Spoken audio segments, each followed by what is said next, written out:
Captain Shyam Singh से वरिष्ठ पत्रकार अनूप नारायण सिंह की एक्सक्लूसिव बातचीत। बनियापुर विधानसभा क्षेत्र के निर्दलीय प्रत्याशी कैप्टन श्याम सिंह ने बता दिया चुनावी एजेंडा। सियासी समीकरण और चुनावी आपाधापी के बीच बनियापुर विधानसभा क्षेत्र से निर्दलीय चुनाव लड़ रहे कैप्टन श्याम सिंह हमारे साथ हैं। आज हम मशरक में हैं और आज आपको बताएंगे बनियापुर विधानसभा क्षेत्र का मिजाज और साथ ही साथ बातचीत करवाएंगे कैप्टन श्याम सिंह जी। सबसे पहले स्वागत। नमस्कार अनूप जी और कैप्टन श्याम सिंह। 115 बनियापुर विधानसभा क्षेत्र के जितने भी सम्मानित जनता है उनको शीश झुका के प्रणाम और नमन करता है। हाँ अनूप जी बताएं। जनसुराज से तैयारी में थे, फिर आप निर्दलीय आ गए, गैस सिलेंडर छाप आपको मिला है और आप बनियापुर में खूब घूम रहे हैं। आपको क्या समीकरण लग रहा है कैप्टन श्याम, कहाँ है पूरे भीड़ में? सबसे पहले तो अनूप जी मैं आपका स्वागत करता हूँ मशरक की धरती पे और बनियापुर की धरती पे। आप आए, बहुत अच्छा लगा। तैयारी तो हमारी जनसुराज से थी, यह सोच के कि बनियापुर बदलेंगे। प्रशांत किशोर के साथ उनके कदमों से कदम मिला के बनियापुर को बदलने की एक हमने संकल्प लिया था, लेकिन हुआ यूं कि शायद प्रशांत जी अपने बातों से, अपने संकल्पों से हटते नजर आए। पूरे सारण वासियों की, बनियापुर की तो छोड़े, पूरे सारण वासियों की यह उम्मीद थी कि किसी को टिकट मिले या ना मिले, मेहनत के हिसाब से और एक क्रमश उम्मीदवार के रूप में बनियापुर की जनता मुझे देखती थी। तो सबकी उम्मीद यही थी कि यदि जनसुराज को या जनसुराज के साथ बनियापुर के जनता को जाना है तो उसके लिए एक सही उम्मीदवार का चयन प्रशांत जी द्वारा करना आवश्यक है। ताकि प्रशांत जी ने ही कहा था कि यदि मैं आपके विधानसभा क्षेत्र में गलती से कोई गलत प्रत्याशी को दे देता हूं तो आप उसको हराने का काम करें और जो भी अच्छा विकल्प हो या व्यक्ति हो उसको आप जिताइए।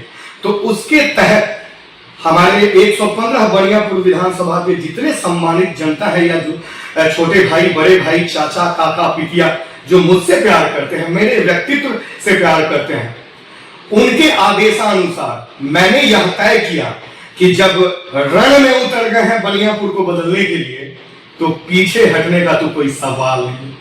और जनता के आशीर्वाद से मैंने यह तय किया कि मुझे सदलीय हो या निर्दलीय हो, बनियापुर का प्रारूप और स्वरूप बदलने के लिए मुझे लड़ना ही पड़ेगा। और मैंने निर्दलीय नामांकन किया और महादेव की इच्छा को देखिए, जो मैंने ध्यान किया था कि यह हर घर में पाए जाने वाले, सबके जिह्वा पे पाए जाने वाला, सबके मन में पाया जाने वाला एक सिंबल महादेव हमें दे दें, ताकि जो संकल्प मैंने किया है बनियापुर वासियों के लिए वो संकल्प मैं जीत कर पूरा कर पाऊं। बस यही बात। चलिए सीधे बनियापुर की बात कर लेते हैं। आप कहीं से टिकट चाहते थे, टिकट नहीं मिला, आप निर्दलीय चुनाव मैदान में आ गए।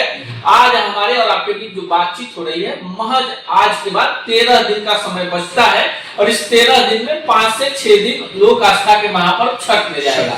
7 दिनों में तय होगा बनियापुर का अगला विधायक कौन, श्याम सिंह का एजेंडा क्या है? देखिए, मैं किसी पार्टी के साथ था, आप जानते हैं, बहुत मेहनत किया। जनसुराज को जीरो से एक 100% वाला जो स्तर है बनियापुर में लाने का कार्य श्याम सिंह अपने मेहनत से जन जन में जाके वो विश्वास जगाया अपने जनता के भीतर कि यह एक पार्टी आई है बिहार में जो बिहार को और आपके क्षेत्र बनियापुर को बदलने का प्रयास कर रही है। तो मेरे वजह से, मेरा चेहरा देख के, मैं नया प्रत्याशी हूं, मेरा कोई पॉलिटिकल बैकग्राउंड नहीं है, लेकिन इतना जज्बा रखता है ये श्याम सिंह कि मुझे बनियापुर बदलना था।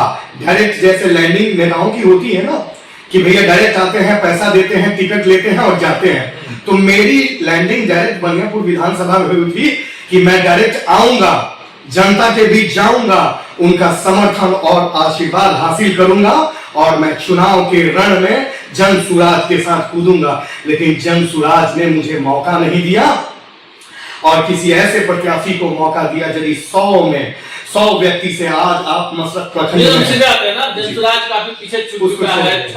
महज हमने आपको गिना भी दिया, 7 दिन आपके पास प्रचार के हैं, गैस सिलेंडर छाप मिल गया, चुनावी प्रक्रिया है, लोकतंत्र में हर कोई अपनी बातों को रखता है। सीधे बताइए ना कि बनियापुर से लोग आपको वोट क्यों? हाँ, मैं किसी एजेंडा की बात नहीं करूंगा कि जिन नेताओं को, जो भी जनता में नेता जाएंगे ना, बहुत सारे एजेंडाओं पे बात करेंगे जो विगत 30-35 सालों से करते आए हैं, 2-4 और जोड़ के उसमें बात करेंगे, लेकिन मेरा एजेंडा एक ही है। मैंने प्रण किया है और मैं संकल्पित हूं कि भाई एजेंडा नहीं बताऊंगा, मेरा 5 साल का कार्यकाल यह तय करेगा कि मैं दूसरी बार आपके समक्ष आता हूं वोट मांगने के लिए, तो आप मुझे रखेंगे या कहेंगे कान में चाबी लगा के कि आप यहां से नेताजी चले जाइए। और एक और अपने जनता से मैं बात करना चाहूंगा, आपसे भी कहना चाहूंगा कि मैं नेता बनने नहीं आया था। मुझे बनियापुर की प्रारूप और रूप बदलने का मैंने संकल्प लिया था और वो मेरा जिद है।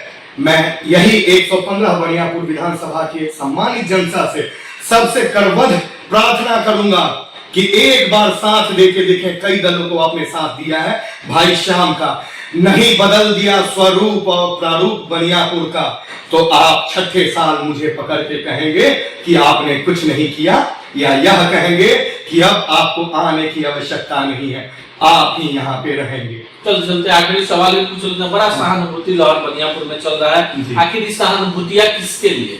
देखिए एक्चुअली क्या है, नेतागण जो है ना, सहानुभूतियां मेरे घर में कोई नहीं मरा है। आज से 30-35 साल से 2 दलों ने, जैसे एक प्रशांत जी बात कहते हैं, प्रशांत जी को फिर प्रशांत को मतलब है ना, बनियापुर में बात करें, सहानुभूतियां जो है उससे उसमें बनियापुर के लोग, मैं बता दूंगा, मेरे साथ कोई सहानुभूति नहीं है। जैसे अन्य नेतागण अपने लिए वोट मांगते हैं, लेकिन कैप्टन श्याम सिंह वोट नहीं मांगता, अपने जनता में जाता है ना, बस प्यार मांगता है और कहता है वोट मांगने के लिए तो बहुत सारे भिखारी आएंगे, जो नेता रूपी भिखारी हैं, जो 30-35 सालों से मसरत और बनियापुर प्रखंड को ठगने का कार्य कर रहे हैं। वो तो भीख ही मांगेंगे ना, क्योंकि 5 साल बाद बरसाती मेढक की तरह पुनः आपके पास आए हैं और कहेंगे मुझे वोट दीजिए, मैं आपका रोड बनवाऊंगा, नाला बनवाऊंगा और सोलर लाइट लगवाऊंगा। लेकिन श्याम कहता है, ए चाचा, ए काका, ए काकी, हम तनी सा प्यार देते, रउआ तनी सा हमरा के प्यार दे, हम रउआ के 4 गुना प्यारवा के करके लौटा के दे भैया। इहे प्यार हम बांटे नहीं और जनता से लेवे नहीं। कहानी अनुरउआ के आपको मैंने बोला कि भीख भिखारी मांगता है, मैं प्यार मांगता हूं, और जनता को एक बार भाई श्याम से प्यार हो गया तो मांगने की क्या आवश्यकता है, वो खुद ही स्वयं ही मिल जाएगा। बनियापुर के रंग में कई सारे रंग आपको देखने को मिलेंगे, सहानुभूति लहर है, पुराने राजनीतिक विरासत को लेकर लोग मैदान में उतरे हैं, पर इन सब के बीच कैप्टन श्याम इसलिए चर्चा में कि इनका अनूठा चुनाव प्रचार लोगों को आकर्षित कर रहा है।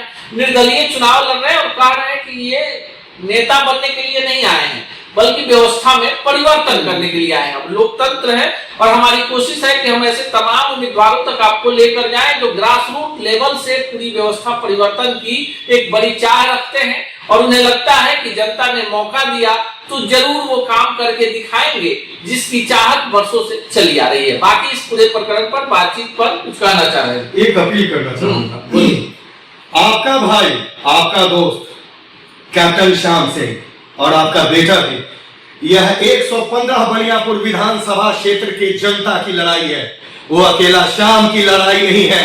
क्योंकि 30 सालों से दो नेताओं ने भैया, केवल उन नेताओं का खाल बदलता है, शरीर वही है, नेता वही रहता है, बस पार्टियां बदल जाती हैं।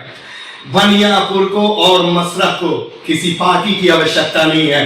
तो ये भाई श्याम का करबद्ध प्रार्थना है कि एक बार मौका आपको अवश्य देना चाहिए।